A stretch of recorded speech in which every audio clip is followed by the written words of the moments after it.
This is a download from BFM 89.9, the business station. This is the TED Radio Hour. Each week, groundbreaking TED Talks. TED Talks. TED. Technology. Entertainment. Design. Is that really what it stands for? I've never known that. Delivered at TED conferences around the world. The gift of the human imagination. We've had to believe in impossible things. The true nature of reality beckons from just beyond. Those talks, those ideas, adapted for radio. From NPR. I'm Guy Raz.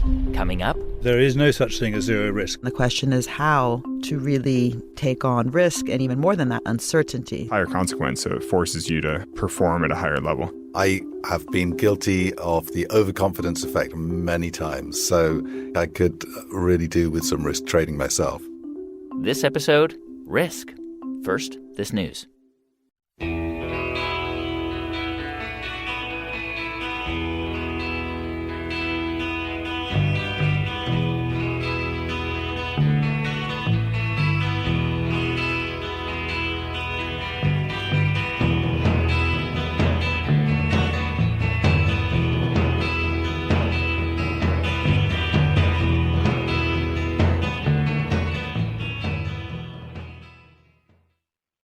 It's the TED Radio Hour from NPR. I'm Guy Raz. And on the show today, ideas about risk. So let's talk about rock climbing with a rope. Is it fair to say that it's relatively safe to do that? Yeah, climbing with a rope is fundamentally safe. The gear is designed to keep you safe. This is Alex Honnold, and he would know. My name is Alex Honnold, and I'm a professional rock climber. So just like when anyone listening sees people rock climbing and there's somebody at the bottom holding a rope, if they slipped and they fell, what would happen? So they would basically fall double the distance of the last piece of gear that they'd clipped. So as they're going every couple feet, they clip their rope into another piece of gear. And then if they fall, then the person down below holding the other end of the rope serves as a counterweight and basically catches them. And so, in general, climbing with a rope should be quite safe. All right, so we've established what rope climbing is. What's free soloing? So free soloing is climbing without a rope, without equipment, without a partner. So you're just using your hands and feet to just climb up a vertical rock face. And just to be clear, without ropes means if you fall, you die. Yeah, that's pretty much exactly what it means. Can you explain how you transitioned from looking at a rock wall and saying, can you hold the rope and latch me in, to saying, okay, I'm going to climb this like Spider-Man? How did you even get to the idea of wanting to do that? Part of the appeal was just the practical side of it, that you don't need a partner and you don't need to schedule with anybody. You can just go to a wall and go climbing. Right. But then I've also always sort of appreciated the way that you can test yourself soloing, I suppose. It's just higher consequence, so it forces you to perform at a higher level. Now, Alex has definitely had the opportunity to test himself as a climber. He's actually the subject of a documentary called Free Solo. It's about his quest to become the first person to climb El Capitan in Yosemite with no ropes. But Alex's career as a climber started way before that. Here's more from Alex Honnold on the TED stage. So I started climbing in a gym when I was around 10 years old. I made the transition to the outdoors and gradually started free soloing. There have been many free soloists before me, so I had plenty of inspiration to draw from. But by 2008, I'd repeated most of their previous solos in Yosemite and was starting to imagine breaking into new terrain. The obvious first choice was Half Dome, an iconic 2,000-foot wall that lords over the east end of the valley. The problem, though also the allure, was that it was too big. I didn't really know how to prepare for potential free solo. I did at least climb the route roped up with a friend 2 days before, just to make sure that I knew roughly where to go and that I could physically do it. But when I came back by myself 2 days later, I knew that there was a 300-foot variation that circled around one of the hardest parts of the climb. I suddenly decided to skip the hard part and take the variation, even though I'd never climbed it before. But I immediately began to doubt myself. I was slightly rattled because I knew that all the hardest climbing was up at the top. I needed to stay composed. It was a beautiful September morning, and as I climbed higher, I could hear the sounds of tourists chatting and laughing on the summit. But between me and the summit lay a blank slab of granite. There were no cracks or edges to hold onto. I had to trust my life to the friction between my climbing shoes and the smooth granite. I carefully balanced my way upward, but then I reached a foothold that I didn't quite trust. I considered a foot further to the side, but it seemed worse. I switched my feet and tried a foot further out. It seemed even worse. I started to panic. I knew what I had to do, but I was just too afraid to do it. I just had to stand up on my right foot. And so after what felt like an eternity, I accepted what I had to do. And it didn't slip, and so I didn't die. And that move marked the end of the hardest climbing. And so I charged from there towards the summit.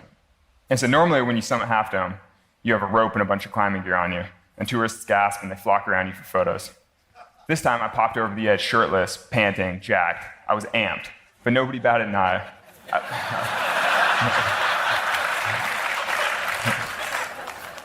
I took off my tight climbing shoes and started hiking back down. And that's when people stopped me. You're hiking barefoot? That's so hardcore.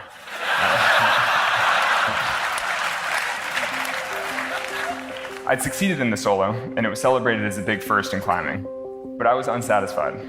I was disappointed in my performance because I knew that I'd gotten away with something.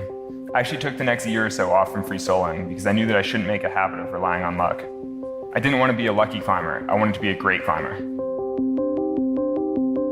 Do you consider yourself to be a risk taker in general? No. I hate gambling. I hate games of chance. I don't, I mean, a lot of people, when they talk about risk, it's like it's okay to fail, particularly with financial risk. People take financial risk because the upside outweighs the downside. But with free soloing, it's not like that because the downside is infinite, basically. I mean, death is a very big downside. I'm really making sure that chance is at zero, We often celebrate people who take risks, whether it's in business or science or in sports. We admire people who seem bold enough to do things that, for most of us, are uncomfortable or even terrifying. So on the show today, we're going to explore ideas about risk, why some people seem to embrace it and others seem to run away from it, and whether it might be possible to reduce or actually eliminate risk through careful planning and preparation. And when it comes to climbing, Alex Honnold thinks you can. I mean, a lot of people sort of conflate risk with the consequences. People look at free soloing and they're like, oh, that's very risky. But, the risk is the likelihood that something bad is actually going to happen. The consequences are what will actually happen if something bad occurs. So, with free soloing, the consequences are always really high. But sometimes the climbing is super easy. So the risk is really, really low because there's basically no chance that you would fall off. Climbing with a rope is a largely physical effort. You just have to be strong enough to hold on and make the movements upward. But free soloing plays out more in the mind. Your body is still climbing the same wall. But staying calm and performing at your best when you know that any mistake could mean death requires a certain kind of mindset. That's not supposed to be funny, but it is. I work to cultivate that mindset through visualization, which basically just means imagining the entire experience of soloing the wall. I'd already started to think about El Cap. It was always in the back of my mind as the obvious crown jewel of solos. Each year for the next 7 years, I'd think, this is the year that I'm going to solo El Cap. And then I would drive in Yosemite, look up at the wall, and think, no frickin' way. It's too big and too scary. The thing that makes El Cap so intimidating is the sheer scale of the wall. Most climbers take 3 to 5 days to ascend the 3,000 feet of vertical granite. The idea of setting out up a wall of that size with nothing but shoes and a chalk bag seemed impossible. But eventually I came to accept that I wanted to test myself against El Cap. It represented true mastery, but I needed it to feel different. I didn't want to get away with anything or barely squeak by. This time I wanted to do it right. So when you started preparing to free solo El Capitan, what was that like? What was the training like? So the training for El Cap was varied. It kind of split into the physical and mental side of it. The physical side of it came down to base fitness required, being able to actually climb a wall like that. And that's pretty easy to train for just by going climbing all the time and making sure that I felt strong. And then there was the more specific side of it, being able to physically do all the moves on El Cap. And so that meant practicing the individual moves, memorizing the moves. I would think through specifically the sequences, and I would often sort of make mental to-do lists of like, okay, this move feels weird. I should see if there's a way around it or if there's another way to do it. And so I'd constantly be thinking about the nitty-gritty of the route like that. And then there's the more general mental side of it of, do I believe that it's possible? Is this something that I can actually do? Am I confident doing this? The mental side of it is a lot more nebulous because that basically came down to all the time sitting in the van by myself, imagining and thinking and daydreaming. And it's a very all-consuming process. My whole life was immersed in El Cap. So by the time you got to El Capitan, you knew exactly where each hand and each foot was going to go over the course of that climb? Yeah, for sure. So it was like a computer algorithm in your brain that like you had programmed this over time, and then the code was like embedded in your brain, and you were just, you were... Yeah, though I'd rather think of it as like a choreographed dance or something. You know, when you start talking about programming code, I'm like, oh, that's... Because there is a certain beauty to the movement and like a fluidity to it, but that's exactly it. I mean, by the time I actually set out to free solo the wall, I'd put so much effort into the preparation that I felt like I'd mitigated all possible risk. After 2 seasons of working specifically toward a potential free solo of El Cap, I finally finished all my preparations. I knew every handhold and foothold on the whole route, and I knew exactly what to do. The most difficult part of the whole route was called the boulder problem. It was about 2,000 feet off the ground and consisted of the hardest physical moves on the whole route. Long pulls between poor handholds with very small, slippery feet. But that wasn't even the hardest part.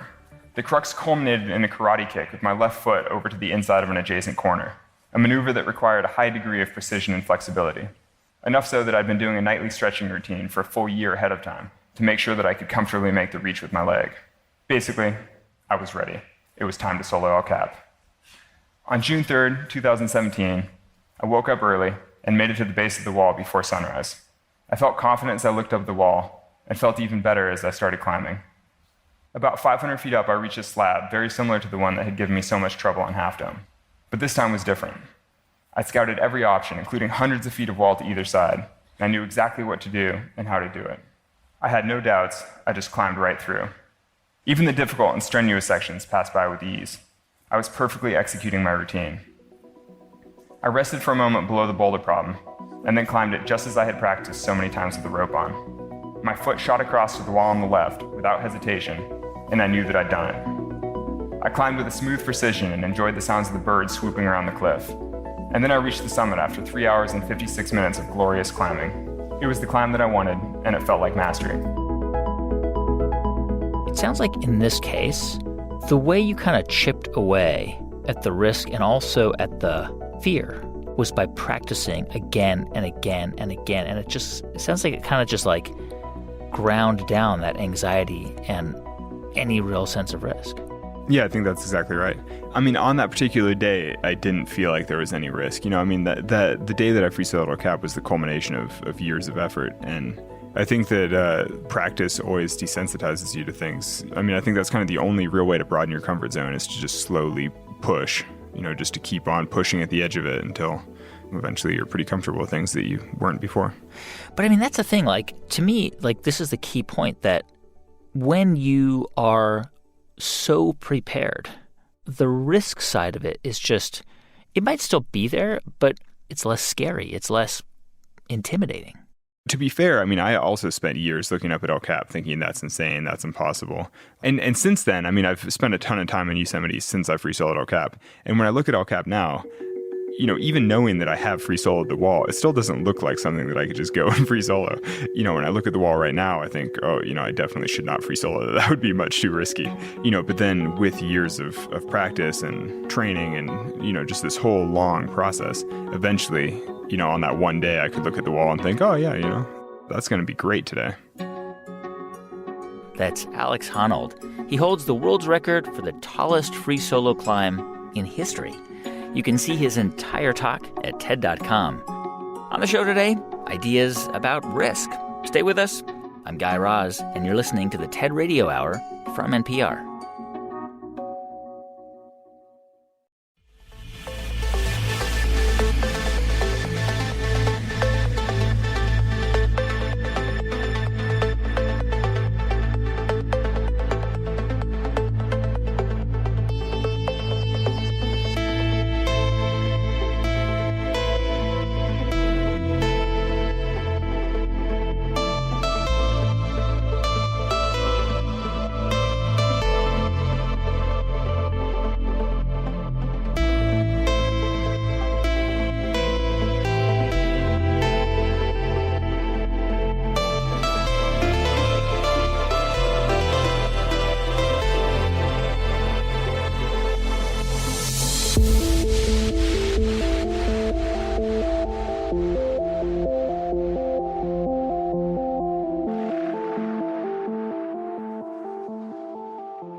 It's the TED Radio Hour from NPR. I'm Guy Raz.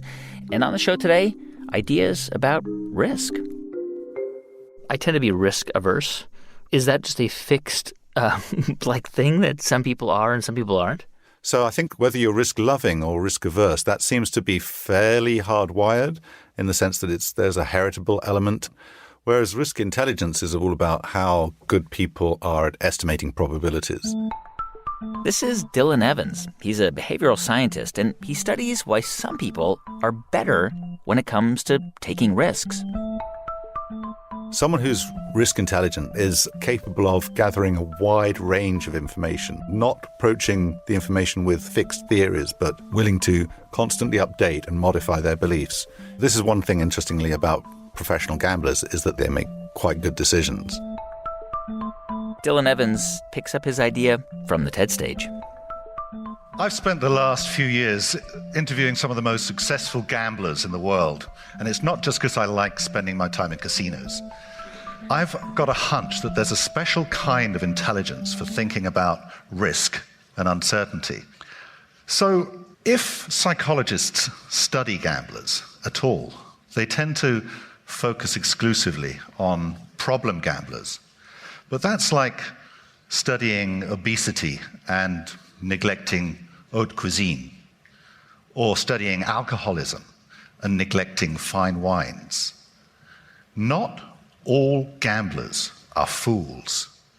Some of them are experts, and I think we can all learn a lot about how to make better decisions by studying the way these expert gamblers think. So what is in your view, the biggest misconception that most of us have about gamblers? Because I think most of us just assume that gambling is just about chance and luck. Yes, well, a lot of gambling is just about luck. But I think the professional gamblers that I've talked to, it's not the individual wins that thrill them. It's a much more cognitive pleasure of figuring out the rules of this particular challenge, gathering the data, processing it almost like a scientist would. And there are still a few games where there is still room for skill. Blackjack, poker, sports betting. And by sports betting, I mean horse racing, betting on football or soccer, any of the kind of traditional racing games. But I think the area where we see risk intelligence at its most developed is the sports betting, because there we're talking about a system which is much more open-ended. We're talking about real people or animals, which much more complicated than the rules of a game in a casino. And what got me interested in this group was a fascinating paper I read some time ago by two American psychologists called Stephen Sessi and Jeffrey Leica. Back in the 1980s, fresh out of grad school, they visited a horse racing venue in Delaware, and they interviewed 30 avid racetrack patrons. Men, they were all men. They went to the racetrack every day of their working lives. They didn't make their money from gambling. It was just fun, but they were absolutely obsessed with it. And 14 of them were just incredibly good at forecasting the odds, the final odds that would be offered on the horses just prior to the race, which is a pretty good guide to the probability of the horse actually winning. So over the course of 4 years, Sessi and Leica figured out that the best way to model what the expert gamblers were doing when they were thinking about predicting the horse's chance of winning the race was to model it as a complex linear equation consisting of 7 variables, each of which related to the horse's performance in previous races, like its average speed, its average finishing position, and so on. But of course, these expert gamblers, they didn't know anything about linear regression. They'd never heard of statistical modeling. They were doing it all unconsciously. So take me to a racetrack, right? You have a pretty good ability to assess risk, and you've got $100 to spend. What are you going to do? Well, first of all, I would have done my homework before I even set foot into the racetrack. I would have studied the form of the horses, how many races they'd won, the races that they'd come second and third in, also the horse's preference for different kinds of ground, hard ground or soft ground. You're looking at the jockey, the accumulated winnings of a particular horse. On the basis of that, you want to come out with some initial idea of what the horse's chances are of winning a race. But that's not enough, because it's not necessarily looking for the horse that's going to win the race. You're looking for the horse that the other players have underestimated.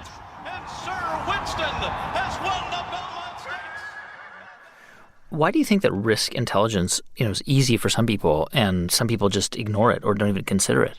Well, above all, it's about being fiercely honest with yourself.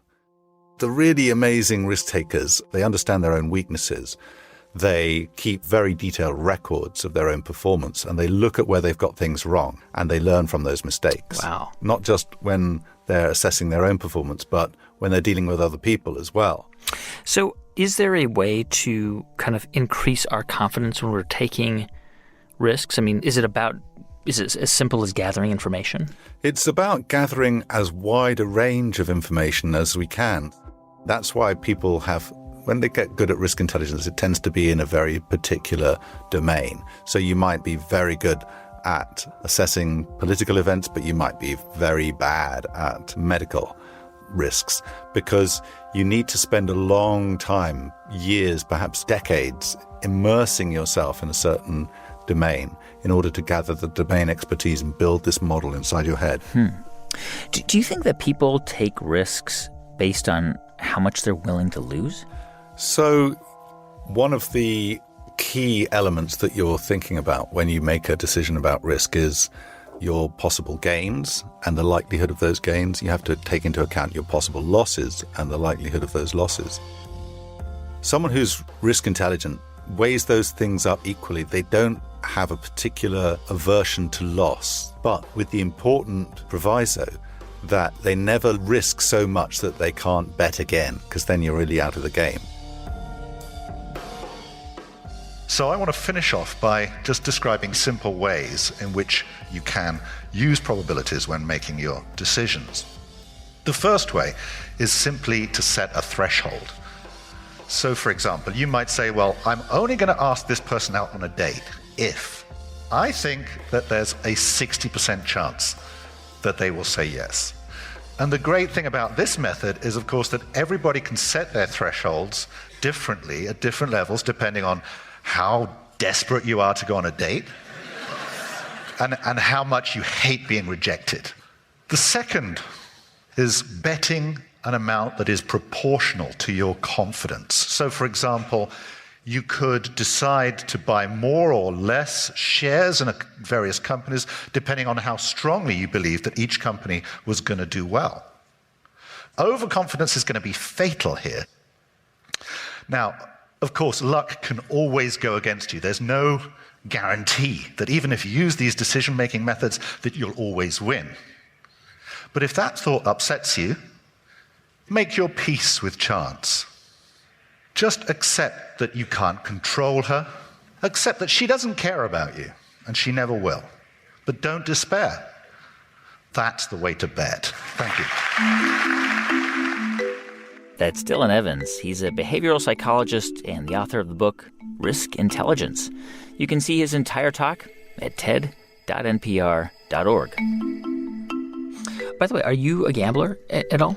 I have tried gambling in casinos when I was doing the research for my book, but I think I could really do with some risk trading myself.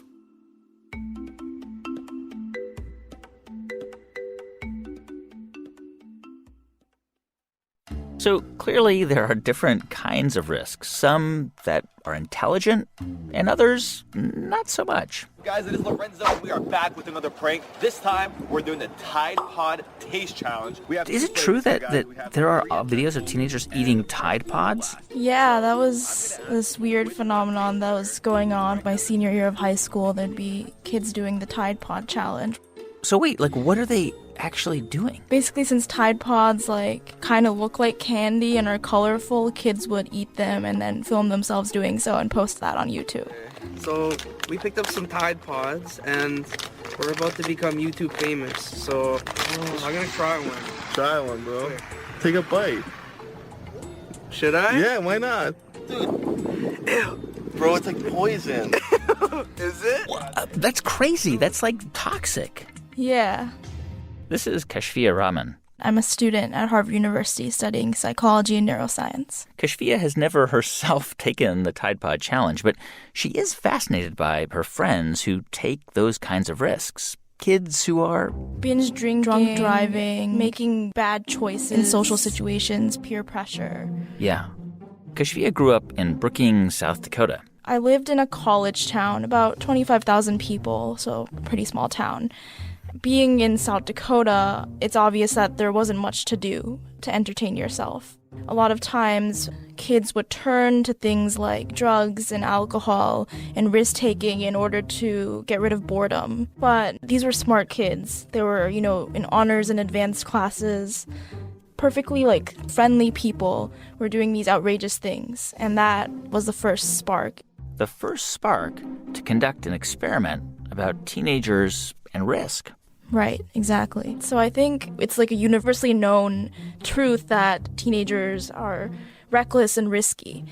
And the changes that occur in the brain at this developmental period are kind of taking the reins when teens are acting out in this way.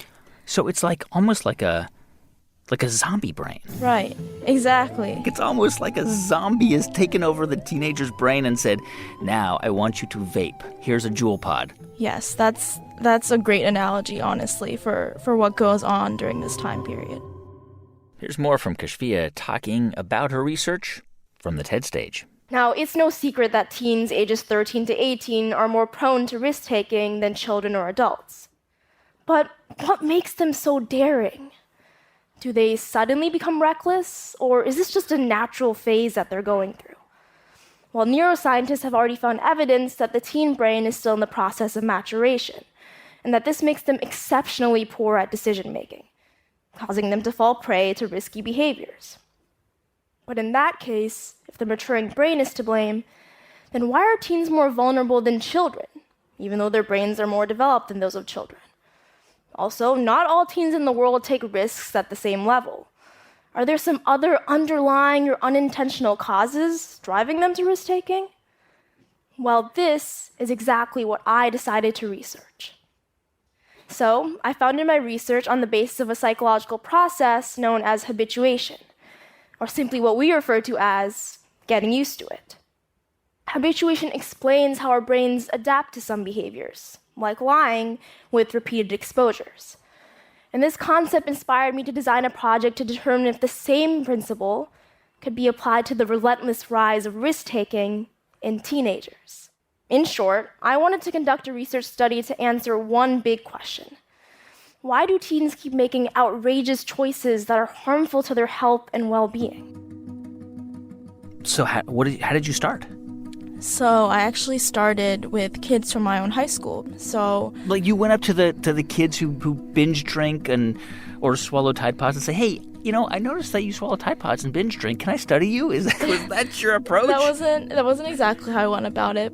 I told my classmates that I wanted to do a research project on the interaction between risky behaviors and the teenage brain is how I put it to them. And were there kids who were chuckling ha ha ha yeah right on, or was everyone pretty much okay, yeah, cool, I'm in? Yeah, so most people were they were in. So I started the research with 86 students ages 13 to 18 from my high school. I had them complete a computerized decision-making simulation to measure their risk-taking behaviors comparable to ones in the real world, like alcohol use, drug use, and gambling.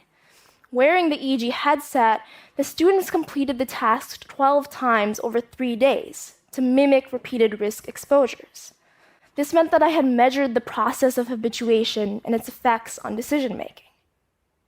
And it took 29 days to complete this research. And with months of frantically drafting proposals, meticulously computing data in a caffeinated daze at 2 a.m., I was able to finalize my results. And what did you start to see? Right, so I had them do 12 trials of the simulation, and we saw that at the beginning when they were on their first or second trial. Their levels of, nervousness, anxiousness, anxiety, stress, those were high. But as you looked at the data for, the later trials, the 10th, 11th, 12th trials, you saw these emotions, these negative emotions that are generally associated with risks decrease, and you saw things like excitement and arousal increase. So let's say there was a teenager who was at a party and a bunch of kids were doing shots of tequila, and that kid said, no way, I'm not getting involved with this. But then they went to the party the next weekend, and again, a bunch of kids were doing shots of tequila, and that kid said, no way, I'm not doing it. What you're saying is that by the 5th or 6th time of being exposed to a bunch of other kids doing this, that kid who previously refused to do it would be more likely to try it? Like, that would be the tipping point? Yeah, somewhat like that, because it just becomes so normalized in their environment, and they think everyone else is doing it. This is the 5th or 6th time I've seen this, and they'd be unfazed by it and habituated to that kind of risk. So you took your research and you wrote it up into a paper, right? Right. And then what did you do with it? So I competed at the Intel International Science and Engineering Fair for 1,800 kids from 75 countries. It is my pleasure to be with you today and to be a part of the Intel ICEP 2017 Grand Awards Ceremony. And were you nervous where you presented your findings? Yeah. The first place award winners in behavioral and social sciences are from Brookings, South Dakota, Kashfia Rahman. And you won! You won this thing! Yeah, I got first place in my category. That's amazing! So it was completely unexpected, but it was great. I was not only thrilled to have this recognition, but also the whole experience of science fair that validated my efforts, keeps my curiosity alive, and strengthens my creativity, perseverance, and imagination. This process taught me to take risks, and I know that might sound incredibly ironic, but I took risks realizing that unforeseen opportunities often come from risk-taking, not the hazardous negative type that I studied, but the good ones, the positive risks.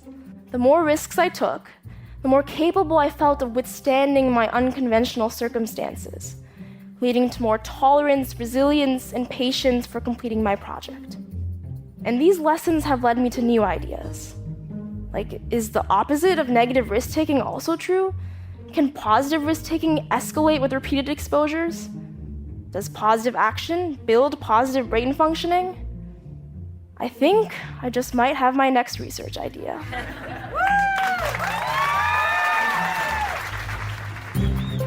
That's Kashfia Rahman. She's a student at Harvard studying psychology and neuroscience. You can see her full talk at TED.com. On the show today, ideas about risk. Stay with us. I'm Guy Raz, and you're listening to the TED Radio Hour from NPR.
It's the TED Radio Hour from NPR.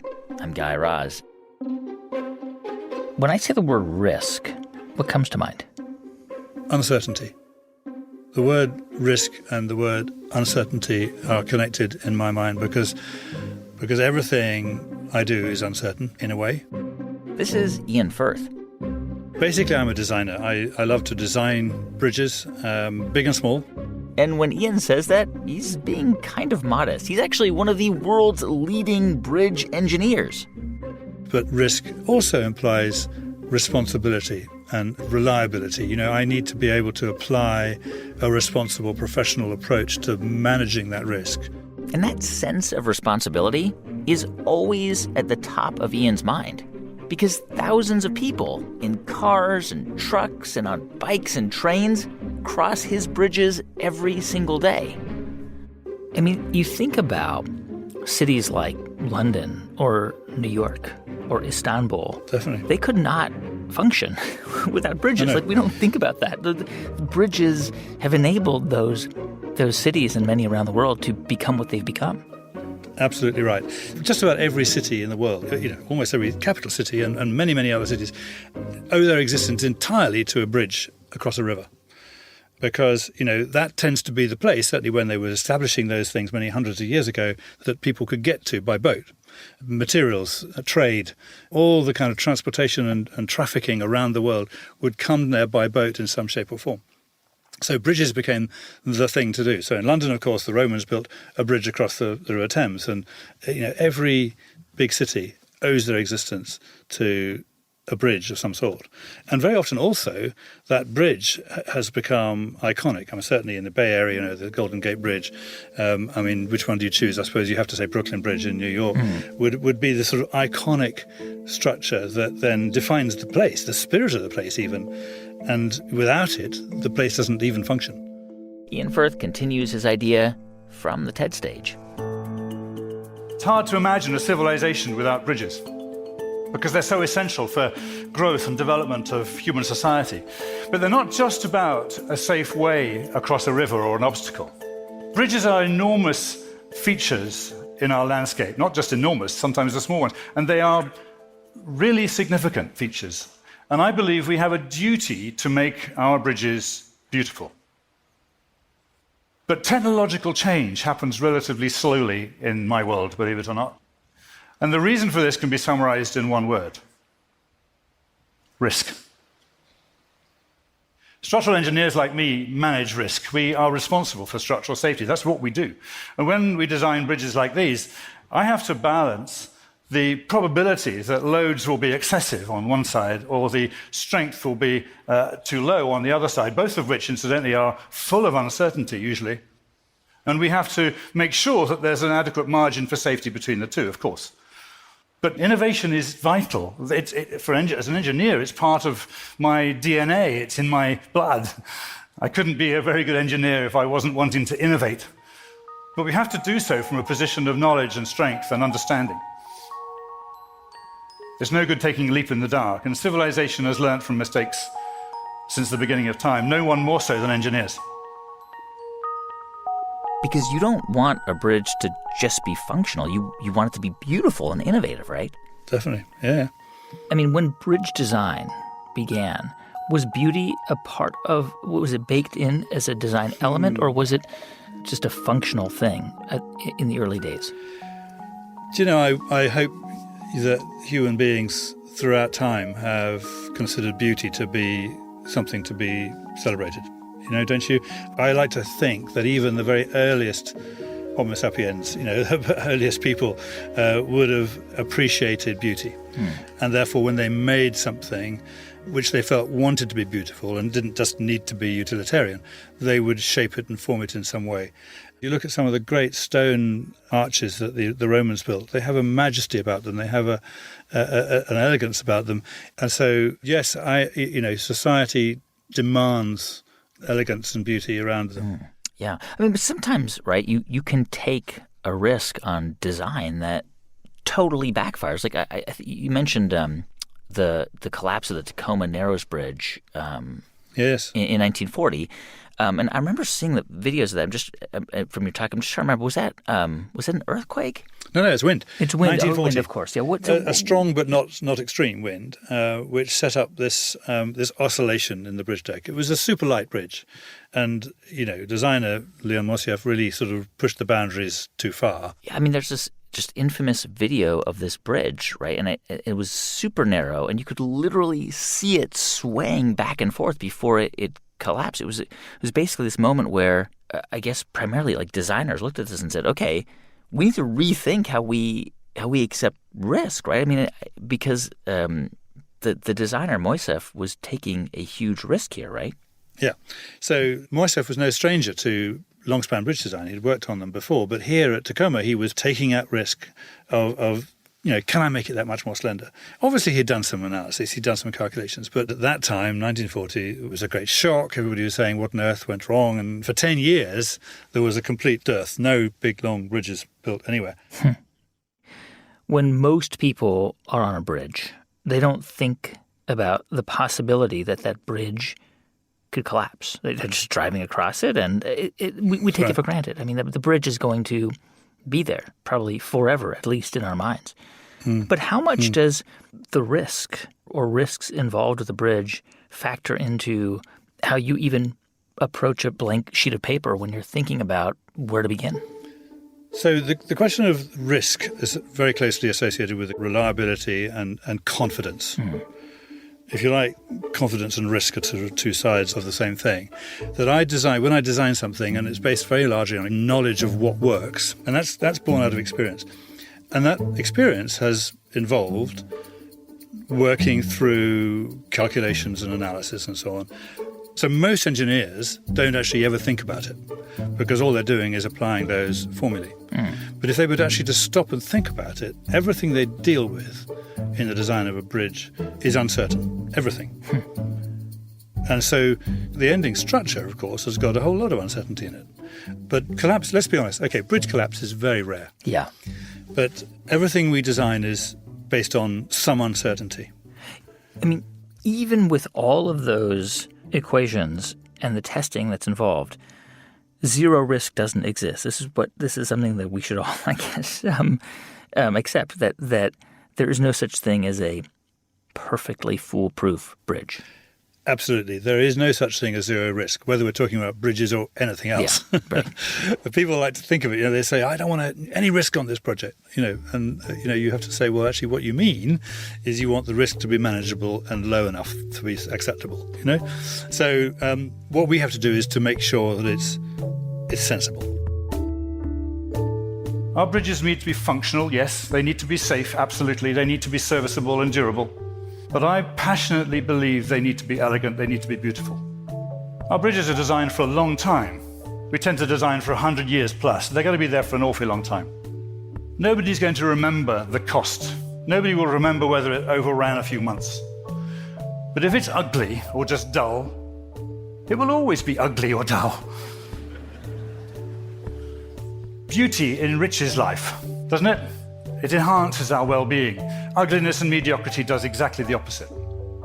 And if we go on building mediocre, ugly environments, it's something like a large-scale vandalism, which is completely unacceptable. Thank you. That's Ian Firth. He's an engineer and bridge designer. You can see his full talk at TED.com.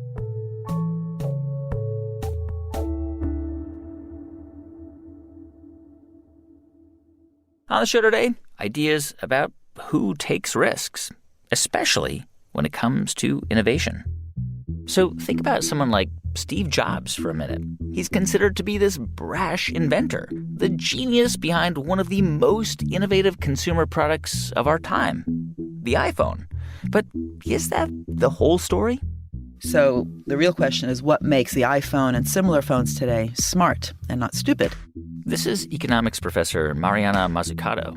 And the answer is technologies like the internet, GPS, touchscreen, and Siri. And each and one of those technological changes were invested in by government.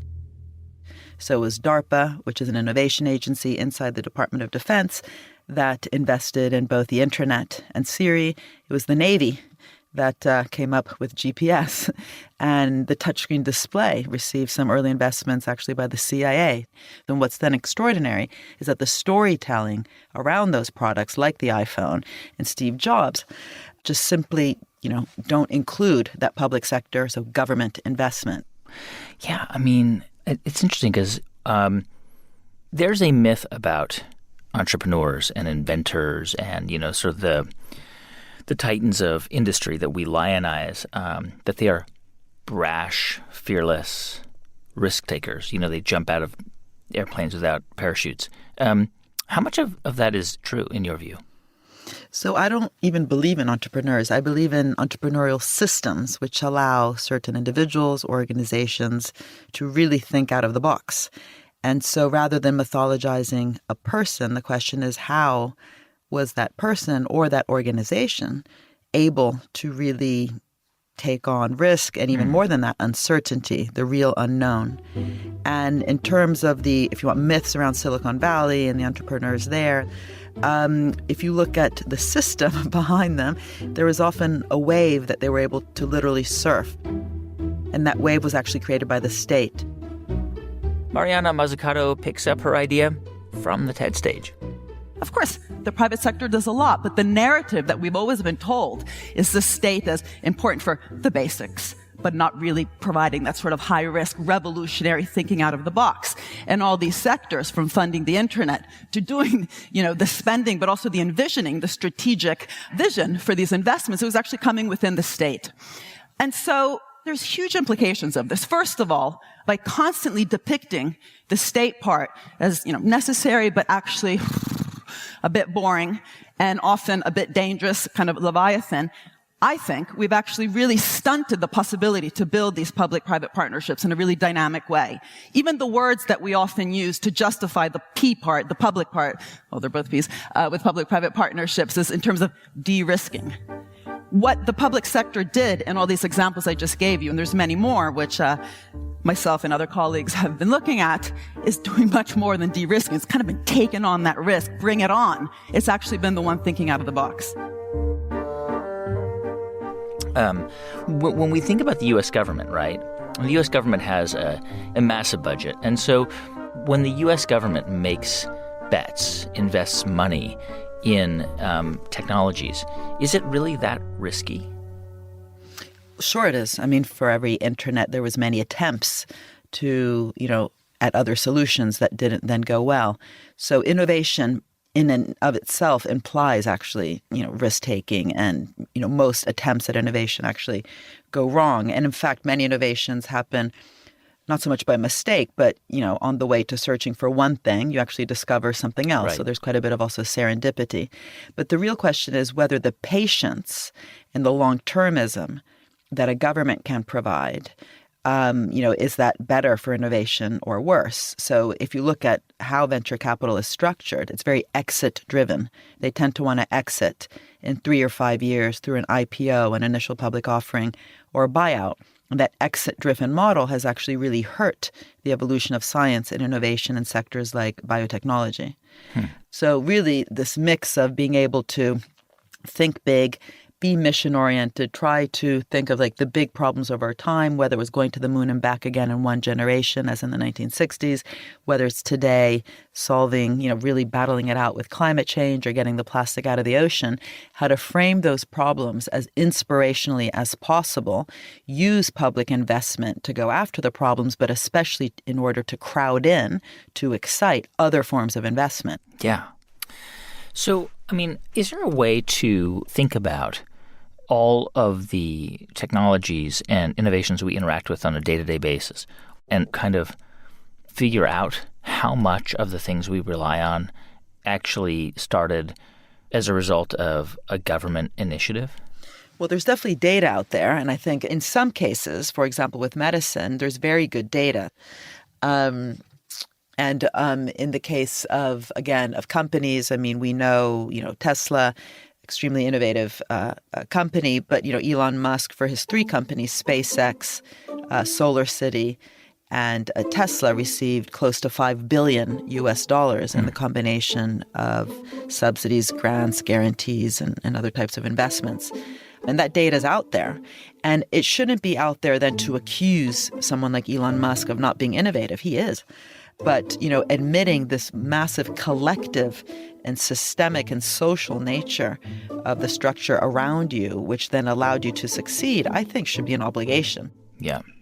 And so kind of having that more part of the popular discourse, I think, would really change how we perceive the role of government, but also the pressure on governments to be investing in those really transformative areas, which we as a society perhaps believe will be important. What would a better system look like? I mean, if the government is funding technology that is making lots of people rich, right, and the government essentially is taking on the initial risk, but not getting the reward from it, what would a better system look like? I mean, should the U.S. government function as a private equity firm or a venture capital firm? So the government should not act as a private equity or venture capital firm, because then it would itself start to become short-termist and just think about financial return. So the real challenge is how to remain focused on the big problems. Again, the equivalent of the Apollo 11 kind of project today, solving some of the most wicked problems of our time around health and climate. And that will entail taking risks. Taking risks. Why? Taking risks because you know that in order to invest in some of the technological and also sometimes organizational and social innovation that's required for these big transitions to occur, it's not easy. It's very difficult. You might, and very likely will, fail along the way. So all this for me means that the approach to policy and to government, just has to fundamentally change to one where we admit explicitly that you're co-creating and co-shaping markets in a risk-taking way. And thus, we also have to make sure that we're governing that system in a way that actually achieves societal value. That's Mariana Mazzucato. She's an economics professor at University College London. You can see her full talk at TED.com.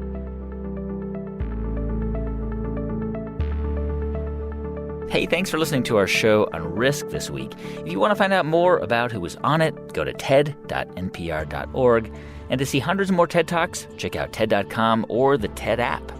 Our production staff at NPR includes Jeff Rogers, Sanaz Meshkinpour, Neva Grant, Casey Herman, Rachel Faulkner, Diba Motasham, James Delahousie, J.C. Howard, Maria Paz Gutierrez, Katie Monteleone, and Carrie Thompson, with help from Daniel Shukin. Our intern is Kiera Brown.